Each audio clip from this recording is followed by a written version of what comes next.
Assalamualaikum warahmatullahi wabarakatuh. Good morning student, how are you today? Semoga baik-baik saja ya. Nah, untuk pelajaran kita minggu ini, kita akan belajar tentang cerita legenda yang kedua. Kemarin kalian sudah belajar The Legend of Surabaya ya, legenda Surabaya. Hari ini kita akan belajar tentang The Legend of the Toba Lake, legenda Danau Toba. This legend is from North Sumatra. Legenda ini berasal dari Sumatera Utara. Nah, anak-anak nanti silakan mengikuti bacaannya ya. Once upon a time, pada zaman dahulu kala, there lived a farmer. Hiduplah seorang petani, who lived in the village in Sumatra.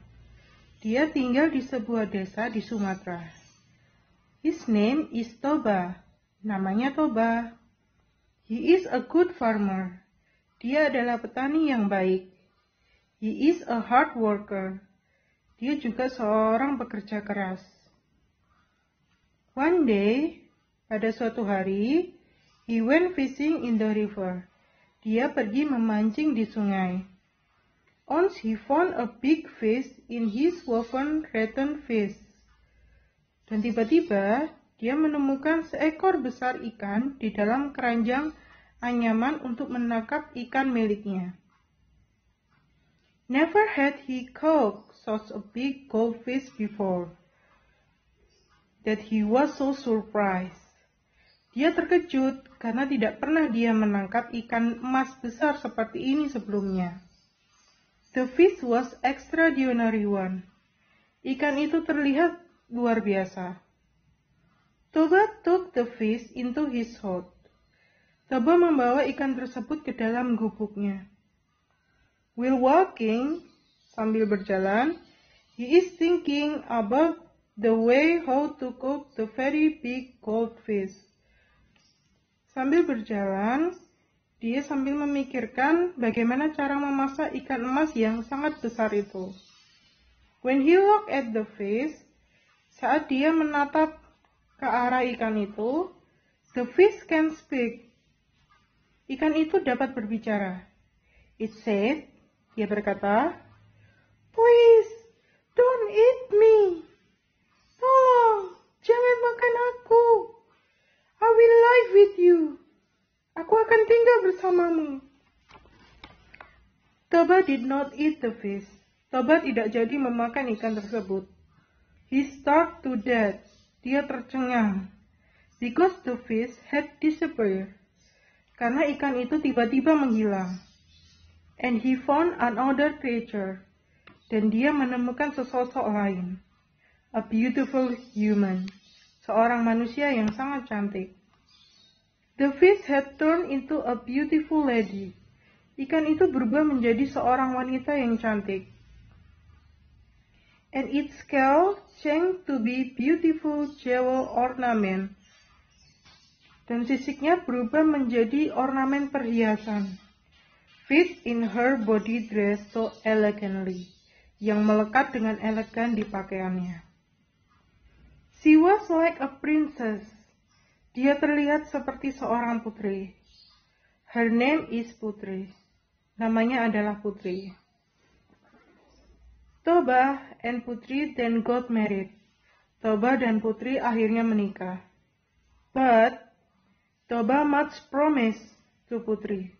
Toba harus berjanji pada Putri that he won't tell anyone about Putri background. Bahwa dia tidak akan memberitahu siapapun tentang asal-usulnya Putri. Otherwise, bila tidak, there will be a huge disaster. Akan ada bencana yang sangat besar. Toba happily approved her condition. Toba menyanggupi permintaannya itu dengan senang hati. After marriage, setelah menikah, they have a son. Mereka memiliki seorang putra. His name is Samosir. Namanya adalah Samosir. When Samosir grown up, saat Samosir tumbuh dewasa, he was being a naughty boy. Dia menjadi anak yang nakal.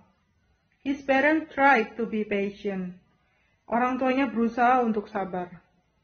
One day, pada suatu hari, Toba asked Samosir to deliver his lamb to the field. Toba menyuruh Samosir untuk mengantarkan makan siangnya ke sawah. He had wait long time. Dia sudah menunggu cukup lama. Tetapi, Samosir did not deliver his lamb. Samosir tidak kunjung mengantarkan makan siangnya. Toba went home. Akhirnya Toba pulang. And saw Samosir was playing with his friend. Dan dia melihat Samosir sedang bermain dengan teman-temannya. Toba was very angry. Toba sangat marah. Then he said, hingga dia berkata, "You are naughty. Kamu sungguh nakal. You are disappointing. Kamu mengecewakan. You are son of fish. Dasar kamu anak ikan." Putri soon know that his husband had broken his promise. Putri tak lama itu mengetahui bila suaminya telah melanggar janjinya.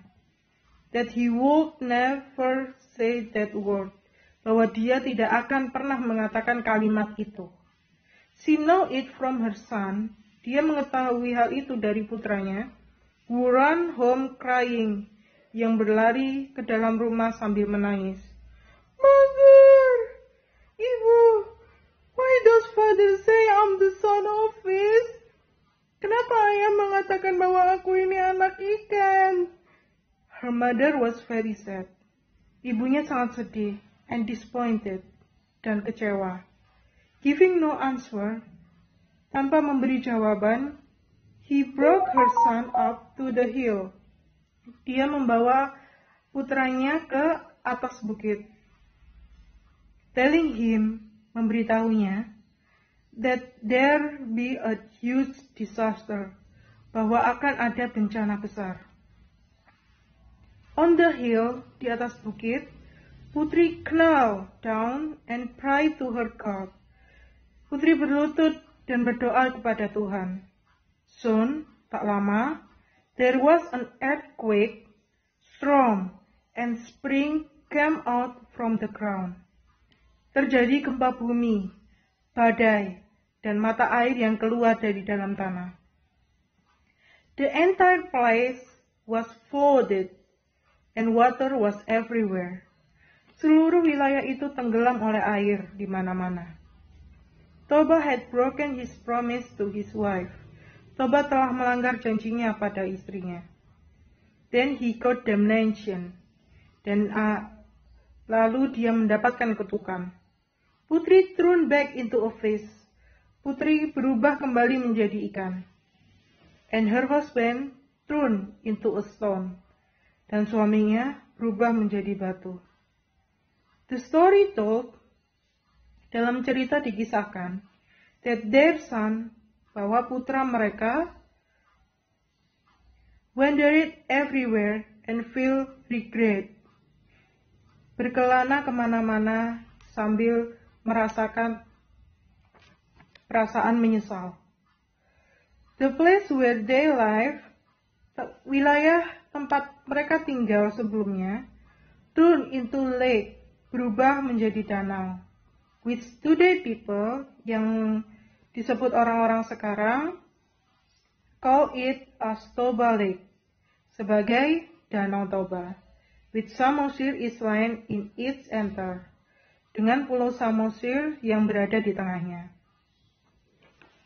Oke, ini dari ceritanya ya. Nanti Mistian akan membagi part-partnya. Kalian nanti bagian membaca yang mana. Sama dengan tugas kemarin pas waktu The Legend of Surabaya. Oke, sampai di sini dulu. Assalamualaikum warahmatullahi wabarakatuh.